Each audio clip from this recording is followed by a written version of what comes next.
Carta a Timoteo, capítulo 4, versículo 1 y 2. Aquí Pablo está escribiendo a este joven pastor, a quien él trataba de instruir, de guiar y de mostrarle cómo realmente era el evangelio, cómo era el hecho de tratar con ovejas y que en alguna forma Timoteo pudiera desinhibirse a hacer lo que realmente Dios le había llamado a hacer cuando él decide ser parte del ministerio.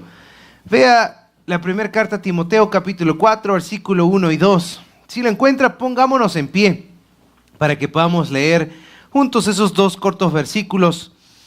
Y el mensaje de esta tarde, o el título del mensaje de esta tarde es ¿qué le ha pasado al pecado? Cuando hablamos de esto es porque en la mayoría de púlpitos, en la mayoría de iglesias se ha tratado de esconder la palabra pecado. Se ha preferido hablar de errores, fallas, pequeños detalles y evitar lo fuerte que algunos consideran la palabra pecado.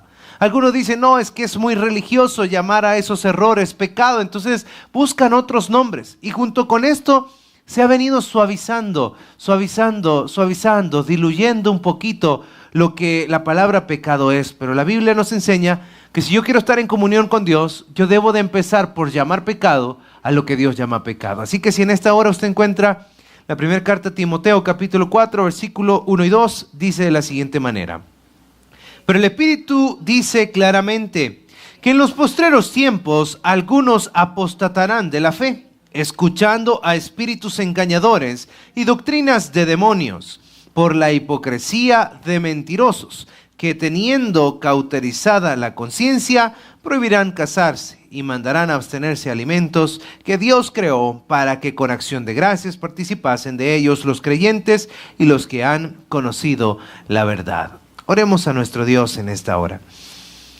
Bendito Dios, te damos gracias por estar entre nosotros, gracias por el regalo de tu amor, por permitirnos estar hoy aquí reunidos buscando de ti. Te suplico, Padre Santo, que de una manera muy especial nos hables, que toques el corazón de los que hemos reunido hoy aquí en tu casa para agradarte a ti. El propósito principal de nuestras reuniones es que a ti sea la gloria y a ti sea la honra. Queremos ser mejores.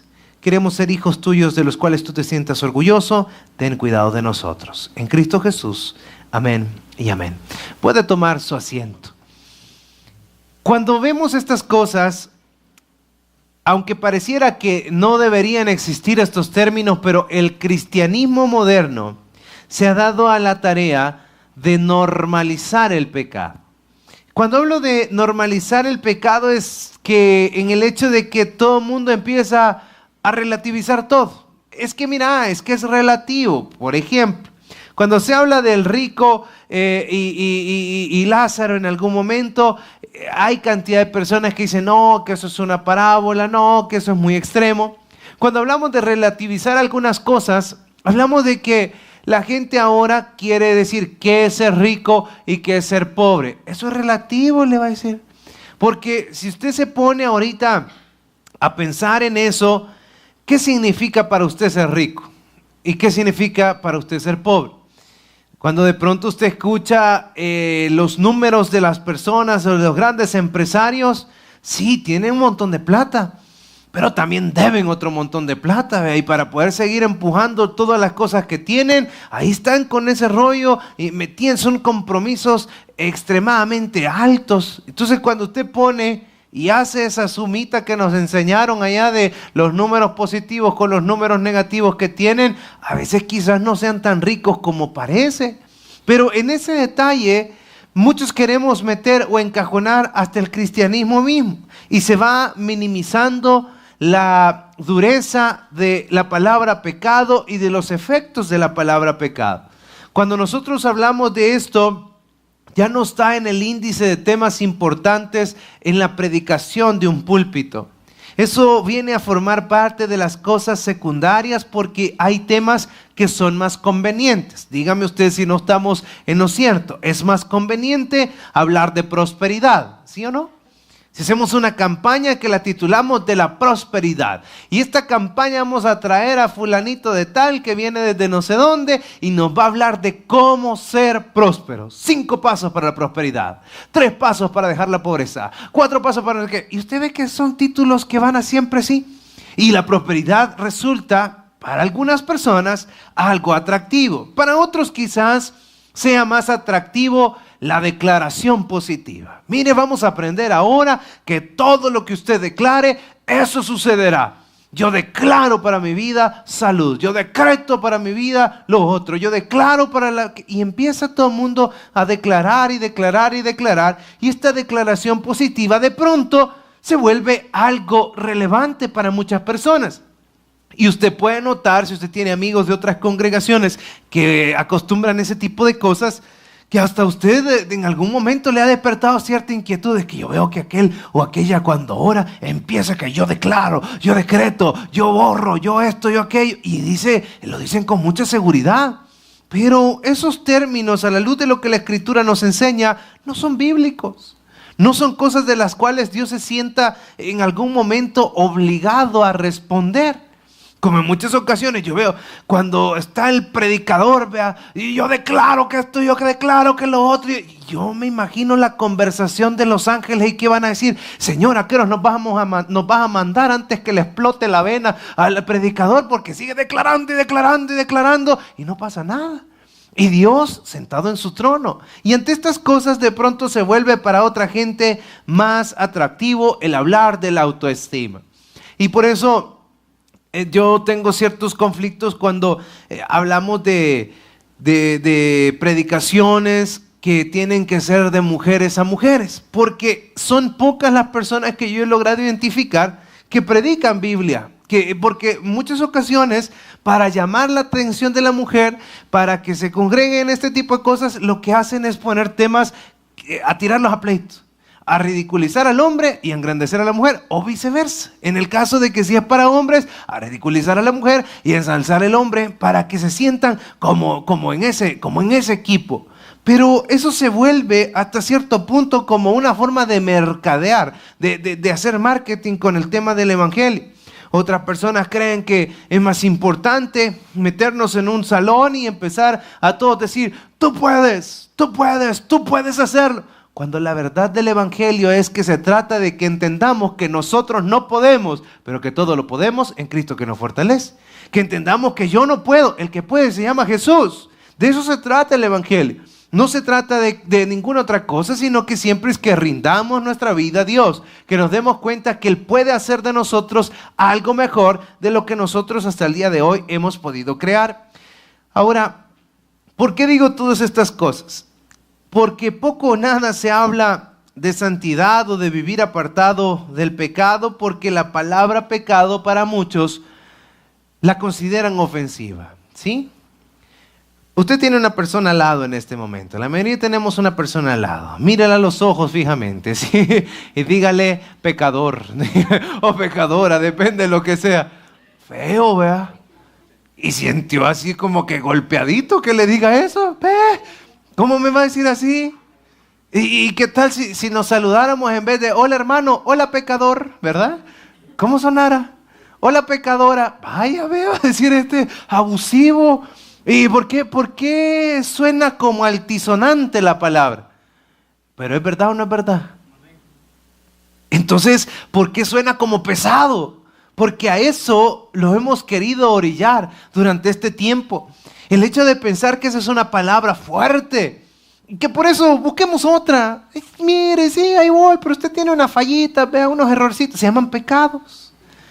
Pues sí, detallito que uno tiene que ir arreglando en el camino, se llaman pecados. Pero se ha tratado de ir suavizando y nos hemos acostumbrado a tenerlo tan suave que ya no lo ocupamos. Y pensamos que porque ya no se diga tanto o no se predique tanto, pareciera que Dios le ha restado importancia a esto, pero para nada que es así. Muchas personas se quedan con que, no, es que ese no es mi estilo de predicación. Esa es la salida más campeona de muchos predicadores. No, es que esa no es mi estilo de predicar, de andar señalando esas cosas, porque cuando uno señala, 3 dedos lo estoy señalando. Es que aquí no se trata de decirlo en mi nombre. Aquí se trata de que cuando nos paramos en este lugar vamos a predicar la palabra ¿de quién? De Dios.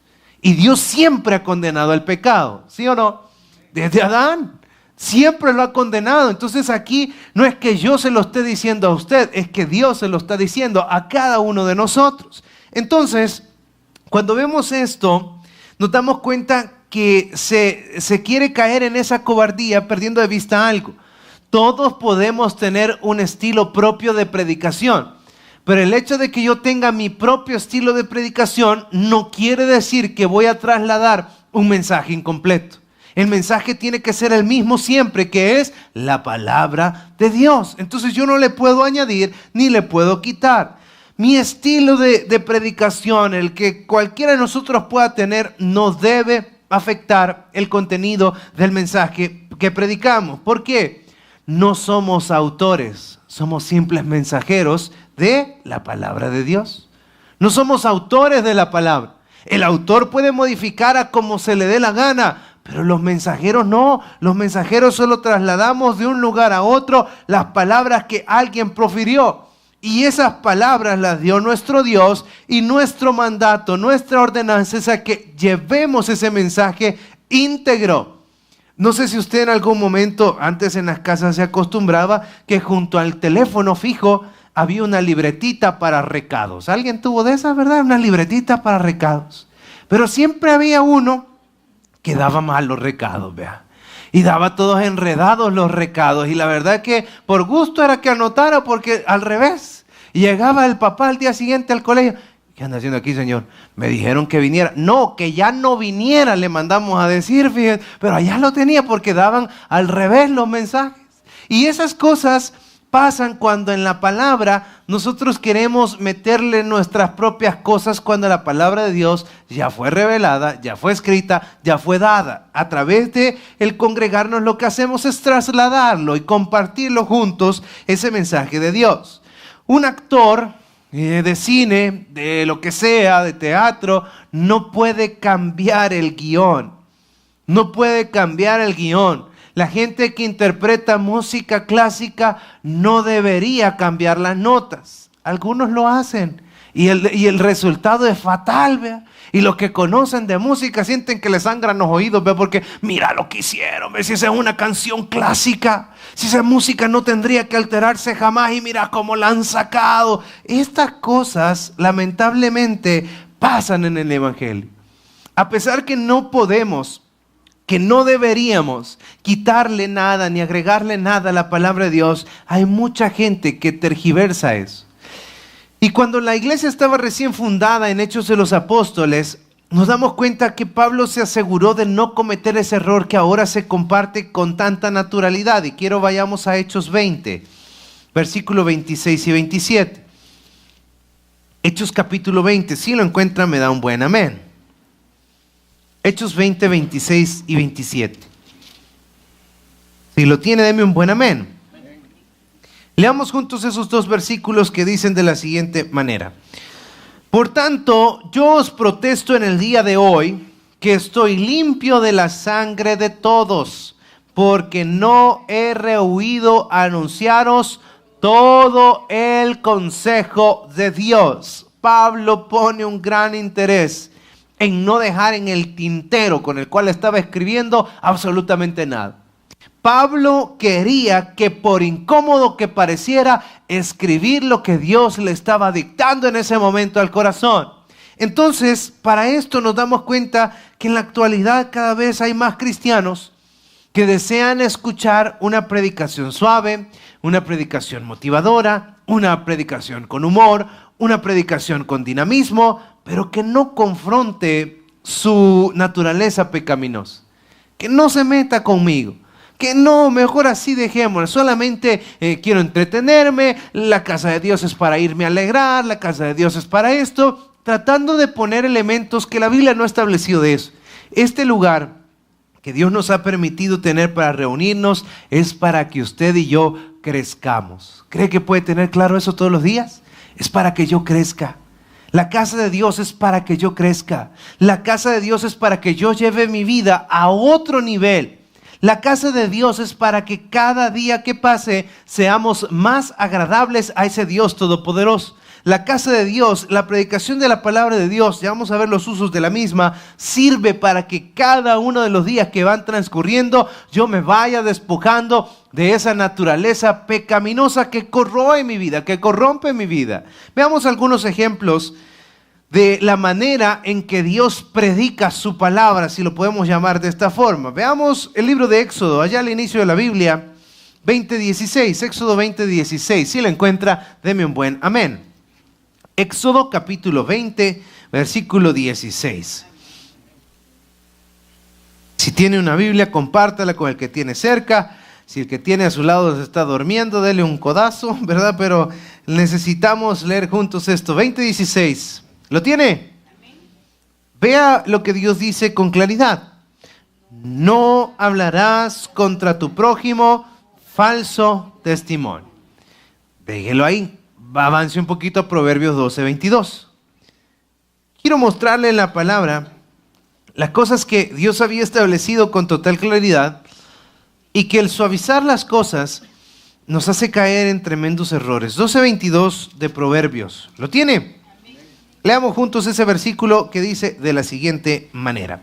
Los labios mentirosos son abominación a Jehová, pero los que hacen verdad son su contentamiento.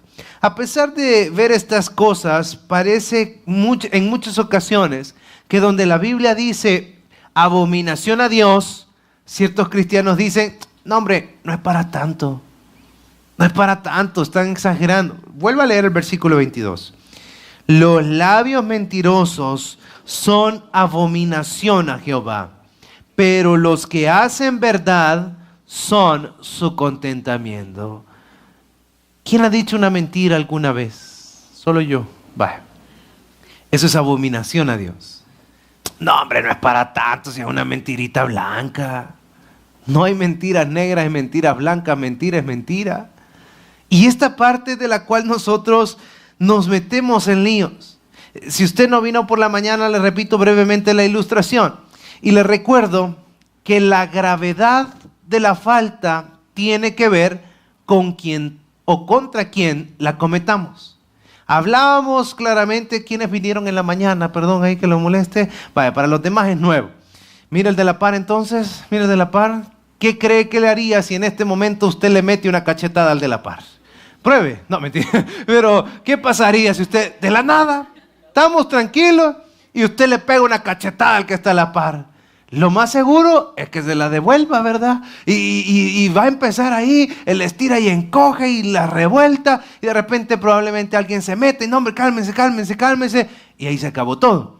Poníamos en la mañana la ilustración que se la repito en este momento. Pero ¿qué pasa si usted va, le dan su visa y consigue su viaje para Washington, D.C.? Y estando en Washington, D.C., se da cuenta usted que ahí hay una conferencia del presidente de Estados Unidos. Y ahí está Donald Trump, ¿vea? Y usted dice, vaya. Y entonces en ese momento a usted se le ocurre la brillante idea de, bueno, me voy a subir a la tarima y le voy a pegar una cachetada, ¿vea? ¿Qué le pasaría en ese momento? Usted se sube y le mete la cachetada a Donald Trump, ¿qué cree que le hacen? Es hombre muerto, ¿vea?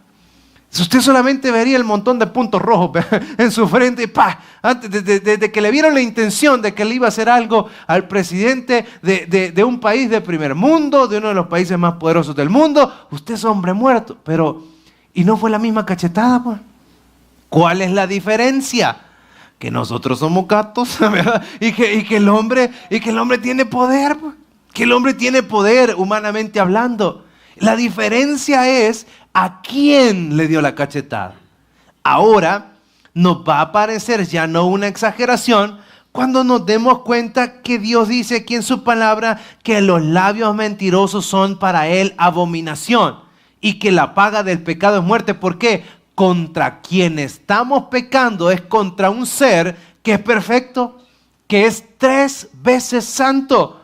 y que jamás nos ha hecho un solo daño, ni siquiera se le ha pasado por la mente hacernos algo de que produzca algo negativo a la vida del hombre, sino por el contrario, todo el pensamiento de Dios para nosotros ha sido de bien y no de mal. Entonces, con esta parte nos damos cuenta que sí es grave ofender a Dios. ¿Por qué? Es Dios.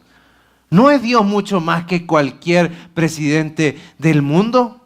Claro que sí.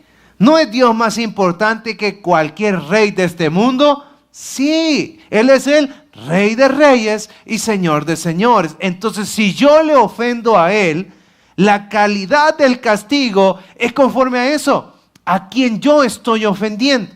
Vea el Evangelio de Juan, capítulo 8, versículo 44. Mateo, Marcos, Lucas, Juan, capítulo 8, versículo 44.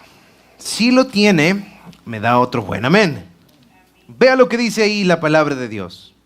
Vosotros sois de vuestro padre el diablo, y los deseos de vuestro padre queréis hacer. Él ha sido homicida desde el principio y no ha permanecido en la verdad, porque no hay verdad en él. Cuando habla mentira, de suyo habla, porque es mentiroso y padre de mentira. Esa es la predicación de Cristo. Ese es Jesús predicándole al pueblo. ¿Qué tal que usted venga ahora y que yo me pare acá y le diga, mire, hijo del diablo, vaya, ahí mismo me fusila, ¿verdad?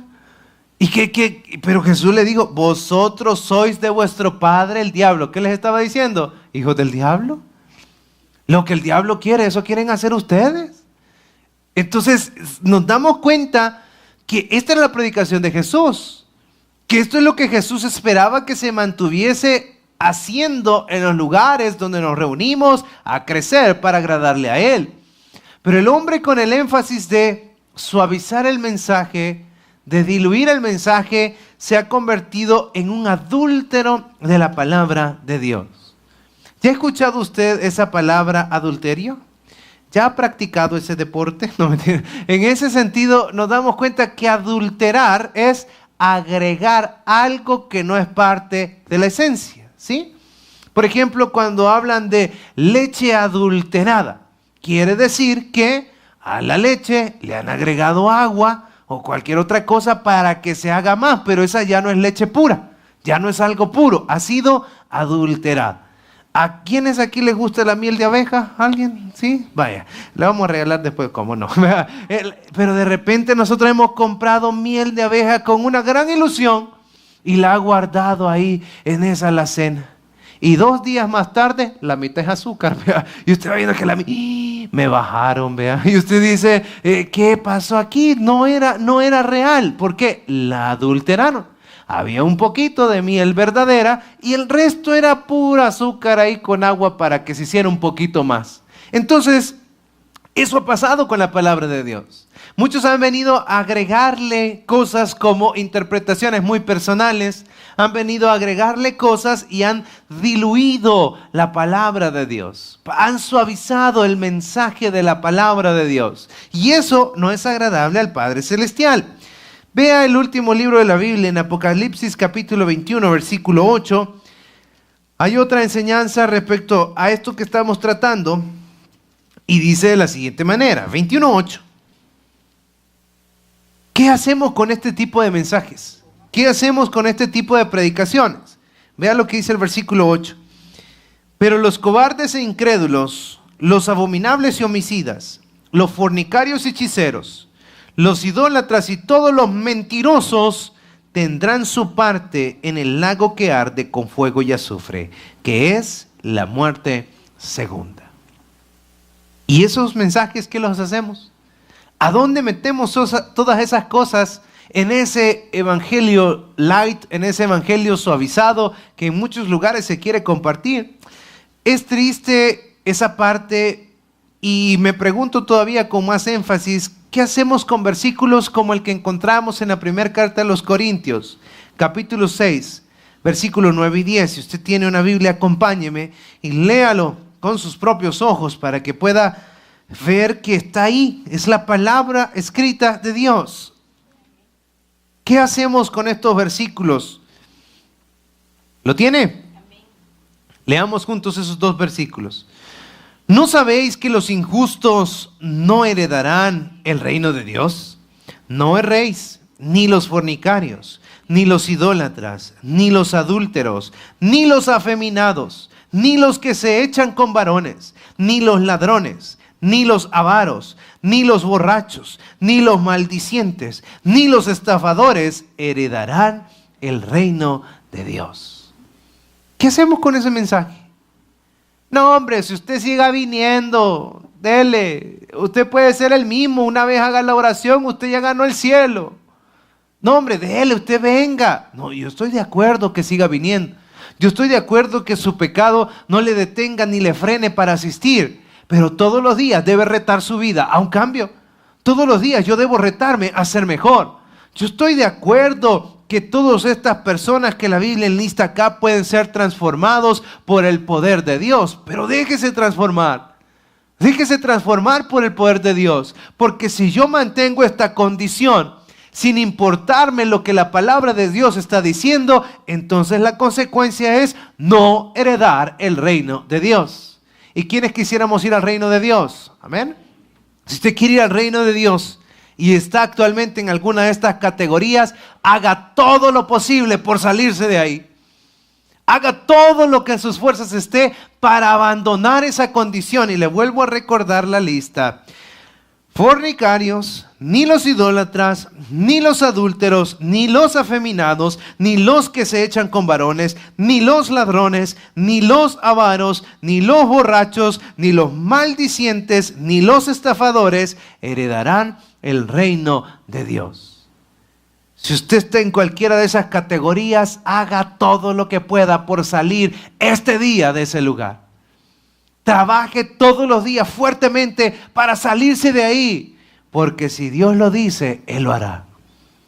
Porque nosotros creemos en la realidad de Juan 3:16, ¿verdad? Porque de tal manera amó Dios al mundo que ha dado a su Hijo unigénito para que todo aquel que en Él crea no se pierda, mas tenga vida eterna. Pero Juan 3:16 es tan real como primera carta a los Corintios, capítulo 6, versículos 9 y 10. Igual de reales, igual de veraces, igual de ser cumplidos por Dios, van a ser ambos. Es necesario que nosotros avancemos a eso. Si usted habla de ser mejor, ¿qué podríamos hacer con? Retroceda una paginita, capítulo 5, 9 al 11 de la primera carta a los Corintios. Primera carta a los Corintios, capítulo 5, versículos del 9 al 11. ¿Lo tiene? Leámoslo. Están algo serios ahora, pero ríase, hombre, si la cosa es salir para que mejoremos. Vea lo que dice ahí. Os he escrito por carta que no os juntéis con los fornicarios. Le pregunto, ¿quiénes de los que estamos acá queremos ser mejores? ¿Sí? No sé, pero mi pila siempre ha sido ser mejor. En lo que sea que usted haga, pero sea mejor. Esfuerce todos los días por ser mejor. ¿Por qué? Si no nos acomodamos. Y si yo quiero ser mejor, aquí Dios me da unos tremendos consejos. No os juntéis con los fornicarios. Versículo 10. No absolutamente con los fornicarios de este mundo, o con los avaros, o con los ladrones, o con los idólatras, pues en tal caso os sería necesario salir del mundo. Más bien os escribí que no os juntéis con ninguno que, llamándose hermano, fuere fornicario, o avaro, o idólatra, o maldiciente, o borracho, o ladrón. Con el tal ni aún comáis. ¿A dónde dejamos ese versículo? ¿Qué lo escondemos para aquellos que hablan de la supergracia y que se vale todo y se vale todo y todas esas cosas? ¿Dónde metemos esto? ¿Dónde metemos esto? ¿Qué hacemos con todos estos versículos? Lamentablemente siempre queremos acallar este tipo de mensajes como, hey, como que él fuera santo, y la agarran contra uno. No, hombre, como que él... Es que no se trata de mí, se trata de que esta es la palabra de Cristo, no son mis palabras, no es mi pensamiento. Es lo que Dios ha establecido en su palabra. Si usted lee esos versículos, lea los capítulos, lea las cartas completas, se va a dar cuenta que no estamos sacando los versículos del contexto para tener pretextos, ni mucho menos, sino que estamos leyendo tal cual la palabra de Dios fue revelada y puesta en estas sagradas escrituras. La Biblia es clarísima, ¿sí o no? Es clara.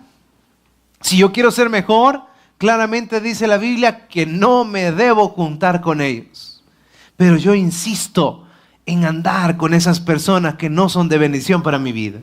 Yo insisto en aliarme con esas personas. Yo insisto en poner mis ojos en esas personas. Yo insisto en que no, hombre, es que todos están equivocados, es que en el fondo son buena gente. Dios en su palabra nos ha dicho, con el tal, ni siquiera comáis.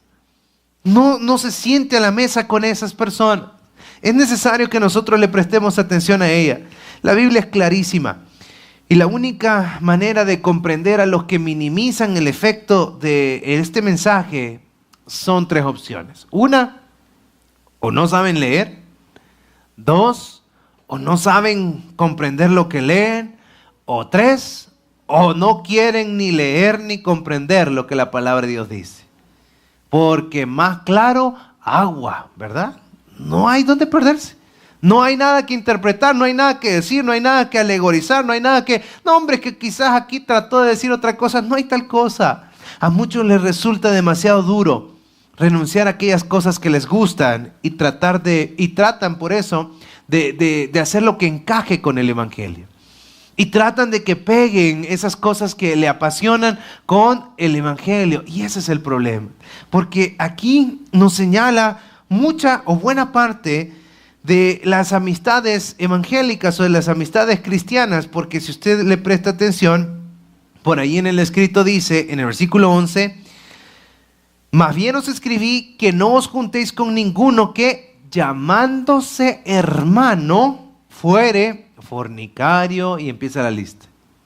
¿Cuántas personas se hacen llamar hermanos, pero no llegan ni a primo? ¿Vea? No sé si le pone atención. No, es hermano, pero un primo bien lejano quizá. No llega a tener esa característica y sigue practicando este tipo de cosas. Nosotros deberíamos erradicar el pecado. ¿Y cómo se erradica el pecado? ¿Cómo se corrige el pecado? Confesándolo y trayéndolo a la cruz. No justificándolo y explicándolo. No, es que mire, es que fíjese que yo cometí este error porque las circunstancias lo orían a uno, ¿verdad? Es que usted sabe que mire la necesidad y entonces me tuve que ir con el hombre, ¿verdad? Y así son los casos para justificar todas las inmoralidades en las cuales se pueda caer. 2 Timoteo 4 dice algo más que interesante respecto a esto. Volvamos ahí a esa instrucción que Pablo le da a Timoteo. Pero en la segunda carta, Timoteo, capítulo 4, versículos del 1 en adelante. ¿Lo tiene? Vea lo que aquí sucede. Te encarezco delante de Dios y del Señor Jesucristo, que juzgará a los vivos y a los muertos en su manifestación y en su reino. Nadie se escapa de ello, todos seremos juzgados. Que prediques la palabra, que instes a tiempo y fuera de tiempo, redarguye, reprende, exhorta con toda paciencia y doctrina, porque vendrá tiempo cuando no sufrirán la sana doctrina. ¿Se da cuenta algo importante? La sana doctrina no es algo placentero. Pablo dice, no sufrirán la sana doctrina. Porque la predicación de la sana doctrina me golpea, me reta todos los días. Me dice, mira, esto no es así. Mira, esto es como una baldad de agua fría. Y dice, has estado equivocado. Salí de ahí. Esa es la sana doctrina. Dice después, sino que teniendo comezón de oír, se amontonarán maestros conforme a sus propias concupiscencias. Vea el 4. Y apartarán de la verdad el oído y se volverán a las fábulas. Pero tú, sé sobrio en todo. Soporta las aflicciones, haz obra de evangelista, cumple tu ministerio. ¿Cuánta gente no ha caído en esto? Esto, si me pregunta, yo lo consideraría un mensaje profético de parte de Pablo. Y me hace pensar que quizás Pablo no tenía tan mala visión porque vio venir eso de lejos. Dijo, esto les va a pasar, esto les va a pasar. Y se la vio venir. Pero cuando dice ahí que van a haber maestros conforme a sus propias concupiscencias, nos es necesario preguntarnos qué es esa palabrita que aparece en el versículo 3, concupiscencias. ¿Qué es esa palabrita? La concupiscencia es esa tendencia personal hacia ciertos pecados. Y esto es totalmente espeluznante, si la palabra cabe, cuando usted escucha personas diciendo esas cosas. Un día de esta semana nos encontramos con un grupo de pastores, y entre esos los grupos de pastores la conversación que tenía es: mira, ¿y qué de malo tiene que vos tengas tu esposa y tengas una tu novia, po? Si en la inmensidad de Dios, ¿qué le quitas a Dios? ¿Qué le vas a quitar a Dios si Dios es grande, grande, grande? Y mira el mundo cómo es de grande, y mira América cómo es de grande, y mira El Salvador, y mira tu colonia, y mira tu pueblo, y mira, somos una nada, hombre. ¿Qué le quita a Dios? Y con ese análisis, predicadores de la palabra, y uno dice, ahí es donde se cumple Proverbios 19:3, ¿verdad? La insensatez del hombre tuerce su camino y después su corazón se enoja contra Dios. Porque la insensatez del hombre no puede ser otra cosa. No puede ser otra cosa. El hecho de llegar a esas conclusiones, ¿por qué? Por la concupiscencia de sus pensamientos. Quieren encontrar como el diablo. El diablo sabe que está destinado al infierno, ¿sí? El diablo es un enemigo que ha sido derrotado en la cruz del Calvario. El diablo ya sabe que él va a pasar una eternidad en el infierno y que él va a estrenar ese infierno nuevecito de paquete. Él es el primero que entra. Entonces, ¿sabe qué es lo que anda buscando ahorita? Aleros. Anda buscando que usted le haga barra, ¿verdad? Anda buscando, porque él ya sabe que él no tiene remedio. Él va a ir a parar ahí. Entonces anda buscando quién más le hace compañía. Y por eso es que Dios no tienta a nadie. El que tienta al mundo, ¿quién es? Satanás. Porque Él quiere que tropieces, Él quiere que caigas, Él quiere que te distancies de la relación con Dios, Él quiere que rompas todas esas cosas buenas que Dios tiene. ¿Para qué? Te vayas a hacerle compañía. Y el diablo se ha metido con sutileza hasta en las predicaciones del Evangelio. Miren, no seamos tan duros con el pecado, hombre. ¿Y quién no ha pecado? Si eso fuera cierto, nadie de los que estamos aquí nos vamos a ir. ¿Y eso qué importa? Si Dios no vino por un número. Dios vino por los que cumplían el requisito. Porque la Biblia dice que hay dos puertas, una ancha y una estrecha. La puerta que conduce hacia la bendición, ¿cómo es? Estrecha. ¿Y qué dice? Son pocos las que la hallan. Entonces eso a mí me espanta, porque me hace pensar que mucha gente está viviendo engañada.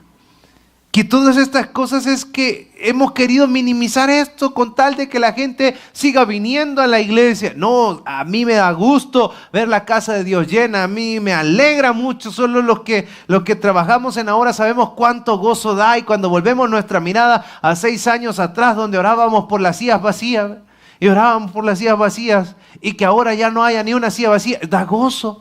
Y que de repente ven, yo me alegro cuando veo a los hermanos en la mañana de conmemoración metiendo sillas plásticas y meten esto y meten lo otro. A mí me da gozo. Cuando de repente se van parando otros para allá y ya no hay espacio. ¡Qué bonito es eso! Pero ¿sabe qué es lo importante de las cosas?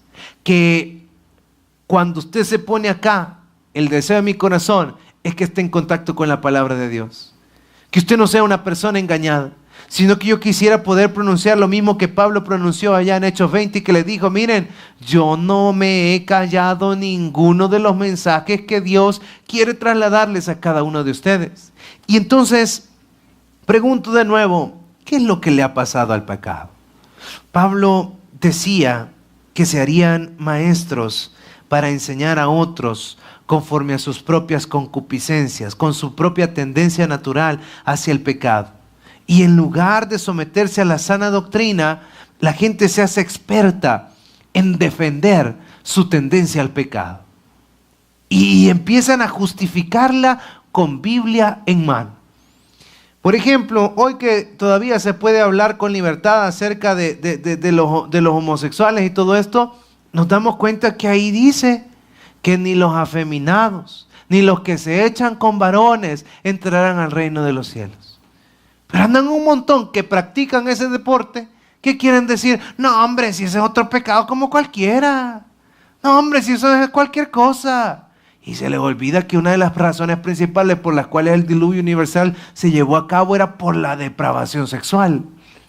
Por eso es que Dios se enojó tanto cuando el hijo de Noé le vio la desnudez del padre. Y se irritó porque dijo, ay no, aquí va a empezar otra vez la depravación que acabo de eliminar. Entonces todas estas cosas nos hacen pensar que lo que hace unos días compartíamos, en temas de fe, todos somos libres de creer lo que querramos creer, pero eso no nos exonera de las consecuencias de lo que creamos. Si usted cree que los mentirosos van al cielo, allá nos cuenta. Si usted cree que los adúlteros van a poder entrar al cielo, allá nos cuenta. Si usted quiere creer que los fornicarios van al cielo, allá nos cuenta. Si usted cree que los homosexuales van al cielo, allá nos cuenta. Cuando muchos vendrán, dice Jesús, y dirán, pero Señor, si profetizamos en tu nombre, si hicimos milagros, ¿y qué les dirá Jesús? Apartados de mí, nunca los conocí. Esas palabras son para que nosotros nos demos cuenta que no podemos andar ahora con esos ablandadores, ¿sí? ¿Alguien ha ocupado un ablandador de carne y le echan el polvito y quieren que haga milagros? Así se anda haciendo, echándole ese polvito al evangelio, ablandándolo, suavizándolo para que la gente solo trague. No, hay que masticarlo. Hay que masticar esto y tratar de digerirlo bien, porque eso es lo que va a aportar bastante beneficio a mi vida. El hecho de que yo trate el evangelio con todo detalle. Pablo, como hace un momento se lo compartí, no tenía tanta mala visión. Desde este momento que estaba instruyendo a Timoteo, él se veía venir que esas cosas podían suceder. Queridos hermanos, en esta iglesia podemos decir, si seguimos predicando en contra del pecado como Cristo lo hizo. Si seguimos predicando acerca de que nos es necesario llevar una vida más santa todos los días de nuestra vida. En esta iglesia seguimos predicando la verdad que es Cristo Jesús. Y nosotros deberíamos sentirnos animados a procurar todos los días hacer la voluntad de ese Dios todopoderoso. Que si nosotros estamos pecando en este momento, esta es oportunidad para acercarte al único que te puede dar perdón de pecados, que se llama Jesucristo. Si en este momento estás con unas cadenas enormes con un pecado, el único que rompe las cadenas es mi Señor Jesucristo. Si has tratado humanamente contra esa corriente que te lleva hacia la vida pecaminosa, hoy es un buen día para decirle al Señor, me rindo a ti, toma el control de mi vida. Y le garantizo que Dios hará de nuestra vida la mejor versión que algún día nosotros pudimos imaginar. Por eso esta noche llamemos pecado a lo que Dios llama pecado. Alegremos su corazón, pongámonos a cuentas con ese Dios todopoderoso, tengamos un encuentro verdadero con Él y busquémosle hoy que Él puede ser hallado. Vamos a orar a ese Dios todopoderoso. Bendito Dios, damos gracias a tu nombre.